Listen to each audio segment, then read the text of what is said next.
to another segment of High School Geometry with Netz and Weichel. This is Mrs. Netz, And this is Mrs. Weichel. and we are doing our last video today. Today is your last lesson of high school geometry. Yes, all right. You've made it to the end. Congratulations. Here we go, or maybe the middle if you decide to take it again. That is true.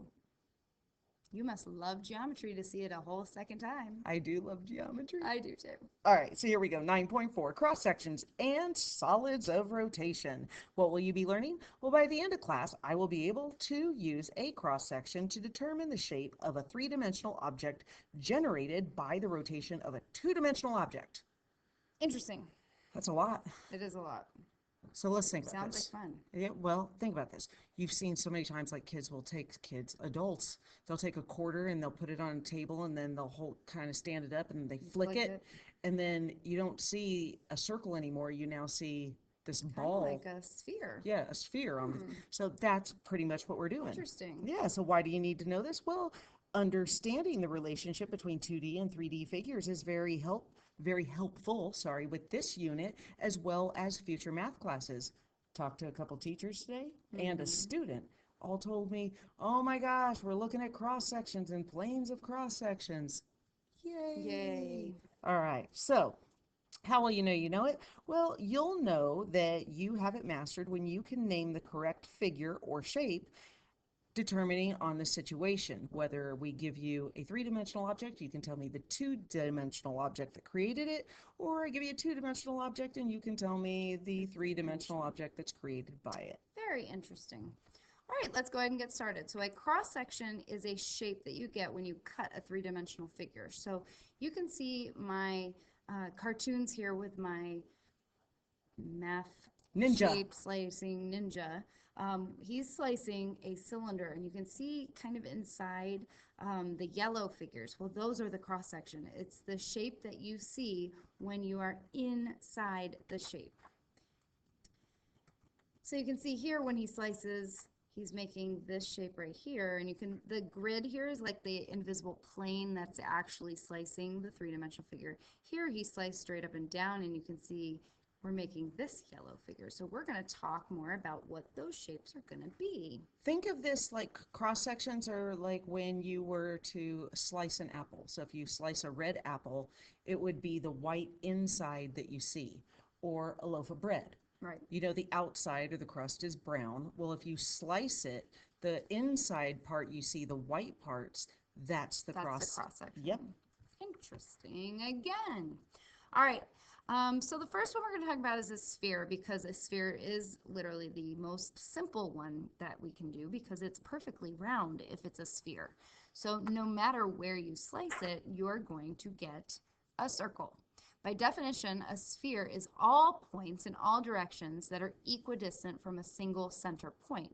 So again, no matter where you slice it, you're going to end up with points that are equidistant from that center point still. So you can get different size circles. You can see in my picture here, if you slice it towards the top of the sphere, like right here, you're going to get a smaller part of the circle, but it's still circular. So there is no way to get any other shape. There's no longer or shorter part of a circle. So yeah, spheres always make circles. Always, always, always. Put that in your notes. Big fat always. Mark it red. Do something always. More specifically, when you slice right down the center of a sphere, so when you cut it in half, that is called the great circle of a sphere. That is a vocabulary word for this chapter. So if you were to slice a sphere to create a hemisphere, you're slicing it at the great circle. So the radius of a sphere is the radius of the great circle. You could also think of the great circle as being very similar to identical to the equator. The equator on Earth is the great circle of life. This great planet we call Earth. Yes. Yes. Okay, let's move on to a cube.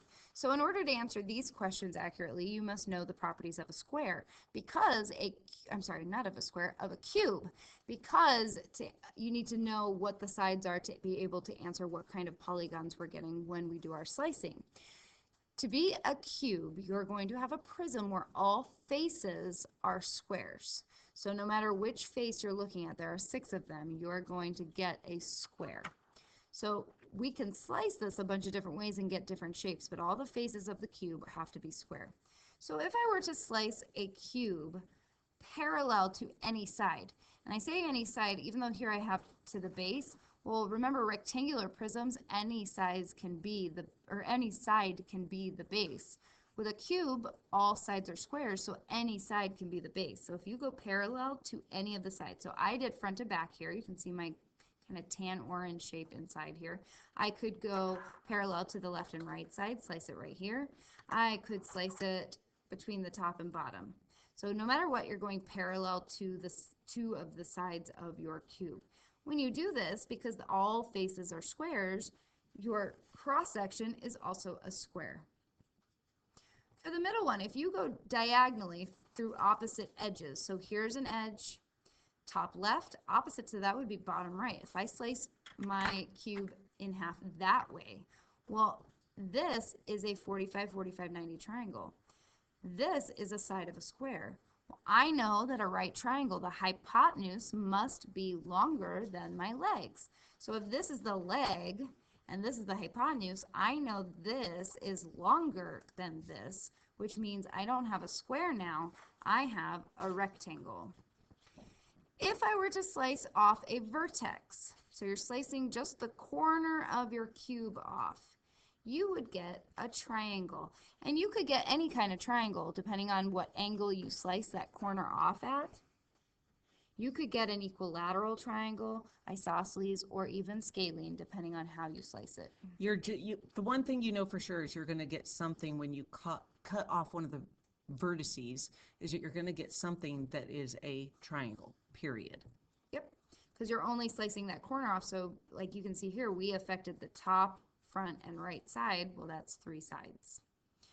Now, what if I go diagonally through a face to the opposite edge? So right here, I'm in the top kind of back left corner. If I go diagonally through, and then opposite to this corner would be this edge.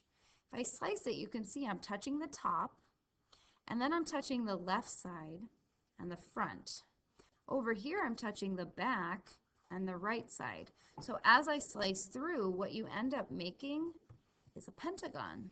And you can make yourself a note on this one. What you're doing is you're cutting off well, 3 of the top vertices, or 3 of the vertices. So you're going in at a diagonal, but if you'll notice on this picture, 3 of the vertices are being cut off. You're leaving one of the top ones, but cutting off the other 3. Because that one stays, we cut through right here, or are we cutting below? I think that's off the top. So it leaves yep. 2 of the vertices. Oh, we're leaving this one too. Oh, and coming in at a diagonal. Yeah. So we're going to cut off 2 of them. Yeah, you're chopping off the top front vertices and going out the edge on the front right.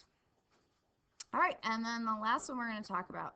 So you can see you're starting kind of at the same place as we did for the previous problem. So in the back kind of top left corner, you start on the top, and if you slice diagonally through, but now we're not going out an edge, we're going out the bottom, but you're going diagonally through. So we're starting in the back left, we're coming out the bottom right. By doing that, you end up slicing the top face, the left face, the front face. Now we're going through the bottom, so the bottom face is a part of it. Here's the back face and the right face. So you actually affect every single face of this cube, which ends up making a hexagon. Perfect. So there you go. So notice on a cube has 6 sides. We were able to get a square, a rectangle, a triangle, a pentagon, and a hexagon. You may want to make a little note of that. There is a connection between the shape we had, or not the shape, the solid we have, and the shapes we are able to make. So see if you can figure out what we were able to make and think about what you would not be able to make. Could you make a circle? No. Could you make a decagon? Could you make any polygon? Could you, so think about what you can and cannot make. So these are 5 examples of what you can make. Are there any others? All right, let's look at a cylinder. Cylinder. So for cylinder, I apparently am just going to give you the answers. I forgot to not show them. So when you go perpendicular to the base, so this was my little character, my ninja at the beginning. He sliced straight up and down. Well, if you slice a cylinder straight up and down, perpendicular to the circles, well, you have the diameter here, you have the height, then you have the diameter, and you have the height. And you know that a diameter and height must be perpendicular, so what you're making here is actually a rectangle. For the middle one, if you were to go parallel to the bases, well, you know in a cylinder the bases must be circular. So if you were to go straight through at any point but parallel to the circles, you're just making another circle. All right, and then the last one on here is a new word for some of you, or maybe all of you. If you were to go diagonally through, and notice I'm not touching the circles at all, so I'm starting on the curved part here, and I slice through and go here.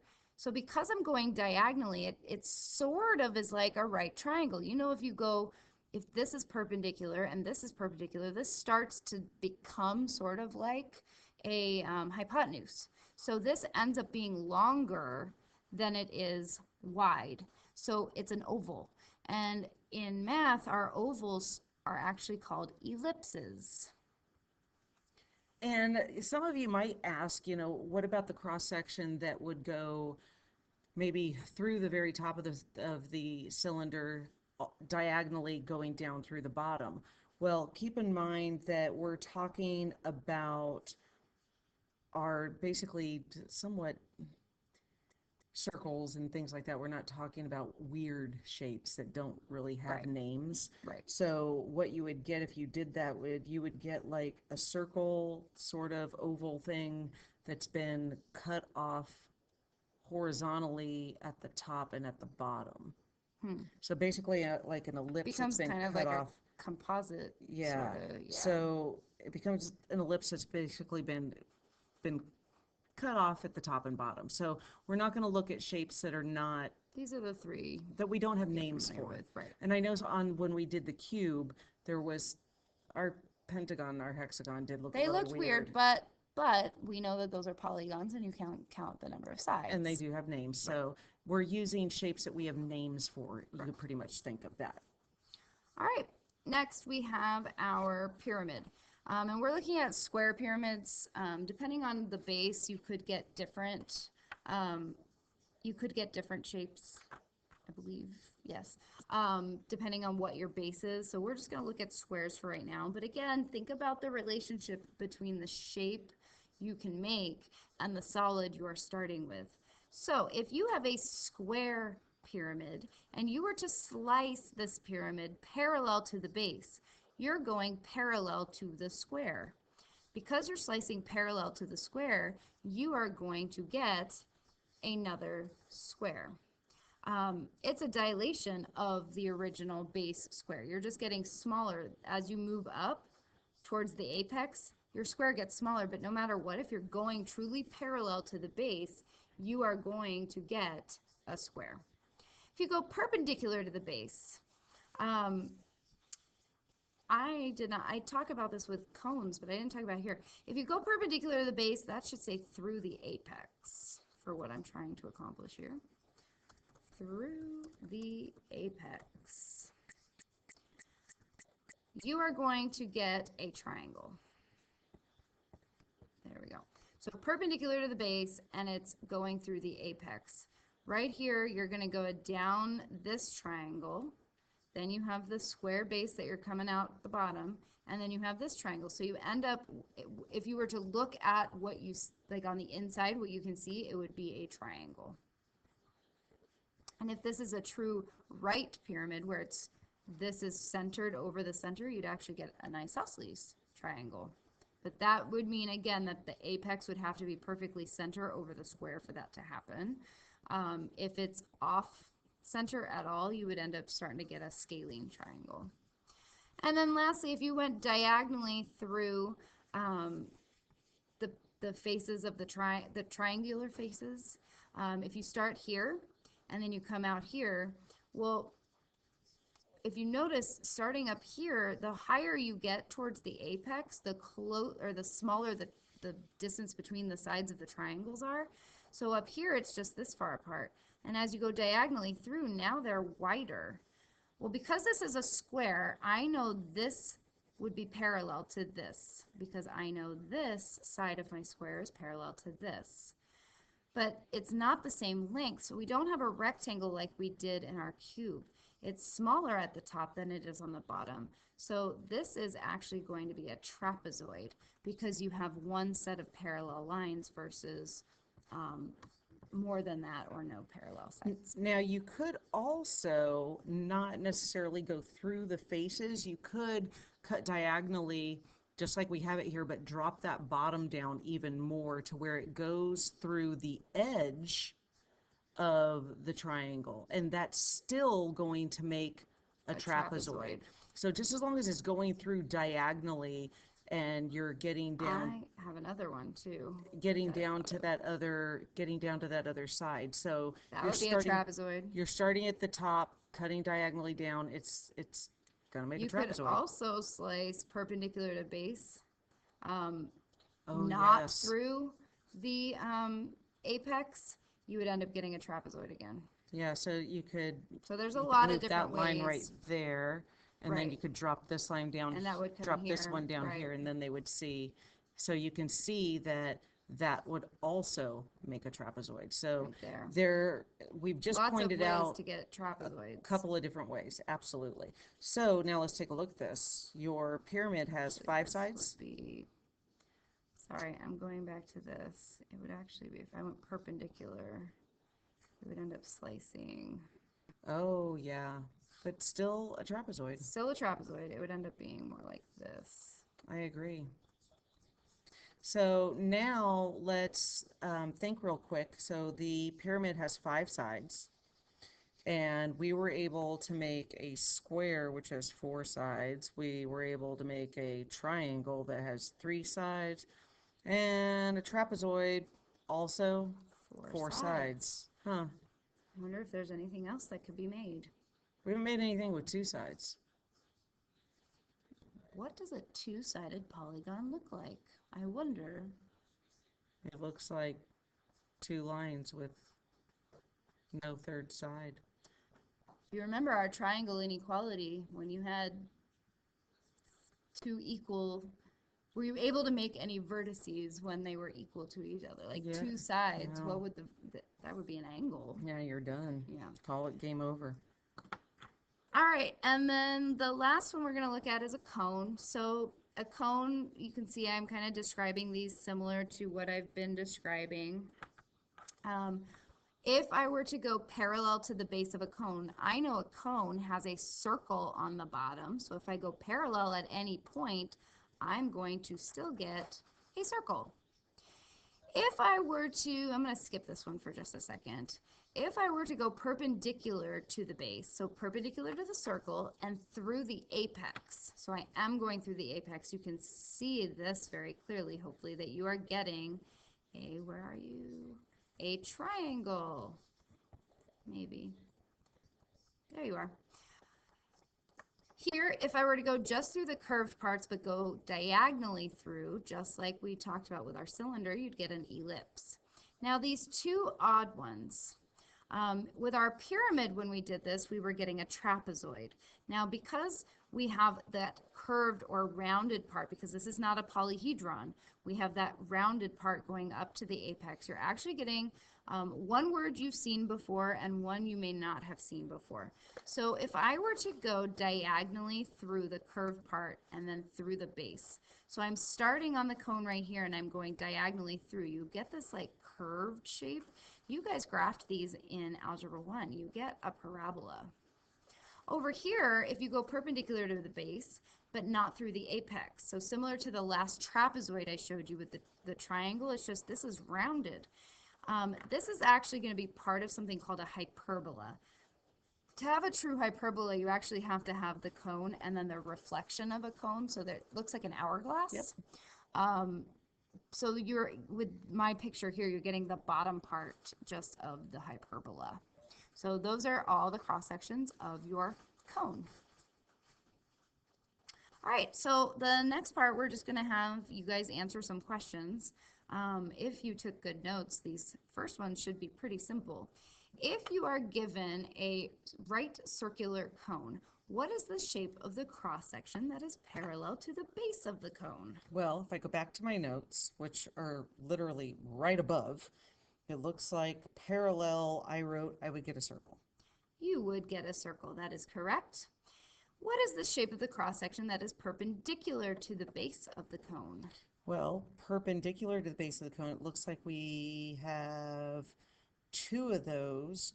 One of them goes through the apex and one of them doesn't. So I would say you could get part of a hyperbola or you could get a triangle. So through the apex, I actually went more specific. I put isosceles because it did reference right here that it is a right circular cone. So you have right cones and then you have oblique cones. So oblique cones are where that apex is not centered over the circle. And you have seen those before in your practices. If it's a right circular cone, then the apex is perfectly centered over the center of your base circle. So therefore, the distance to the sides of the circle would be equal, making it isosceles. If it's not through the apex, then you remember you're getting part of a hyperbola. All right, moving on to the next one. We are going to give you guys a minute. We would like you to draw the cross section that the sword would create if it went vertically through these shapes. Go ahead and draw your cross section. Okay, so if you look at what we have, that square pyramid going vertically down would make a triangle. You know what I accidentally did? I accidentally drew tangent, tangent. Oh no. And Yeah, you did. I'm looking at our notes right now. Those sides are not tangent, tangent. No, it's balancing on the rounded part of a cylinder. If you were to slice parallel to the circle, because our cylinder's laying on its side, it would make just a circle. Now, you all can ask to see these messed up notes, but they will have been edited and disappeared by the time you see them. So, yeah. All right. How about this one? If you're given a right circular cylinder with a radius of 8 and a height of 20, which of the following choices is not a possible cross section? Okay, not possible. Well, let's let you guys think about it, and we'll think about it, and then we'll come back together. All right. Okay, so circle. Can I get a circle cross section with a right circular cylinder? I would say yes. Yes, if you go parallel to the base, it is possible. An oval, is that possible? Well, if you slice down at an angle. If you go through the curved part at an angle, you would get an ellipse or oval. Now the last two. Let's talk about the last two, because one of them is possible and one of them is not. So what is the difference between a square and a rectangle? Because they both have to have right angles. A square, all of the sides are the same length. And a rectangle, opposite sides are the same length. Right. Well, if I have a radius of 8, I know my diameter must be 16. So if I were to slice a cylinder to get either of these, I would have to go through the diameter. Yes. And then I would have to go straight through. You can't change directions when you're doing a cross section. You have to slice straight through something. So no matter what, you're going to get a height of 20 on your for your rectangle or square. Is there any way for the circle part to give me a 20? Well, the biggest part of my circle is 16. So it is not possible for us to get a square. Because it'd be 16 by 20, and 16 by 20 does not a square make. It does not. So rectangle is possible. All righty. All right. How about this? A solid has a cross section that's a triangle. Which of the following solids could not have a triangular cross section? Okay, let's think about this. We talked about a cube, and we talked that the cube, like you cut off the corner of it, you're going to get a triangle. So that is possible. Yeah, we talked about that for sure. I know we did. Now, let's see. This next one, square pyramid. Well, all you have to do is cut straight down from the apex. So that one is also possible. Well, yeah. A triangular prism means that your bases are triangles.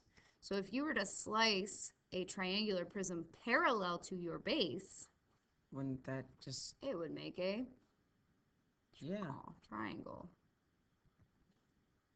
Okay, and then your rectangle prism. That did not work how I wanted it, but that's okay. Rectangular prism, definitely possible as well.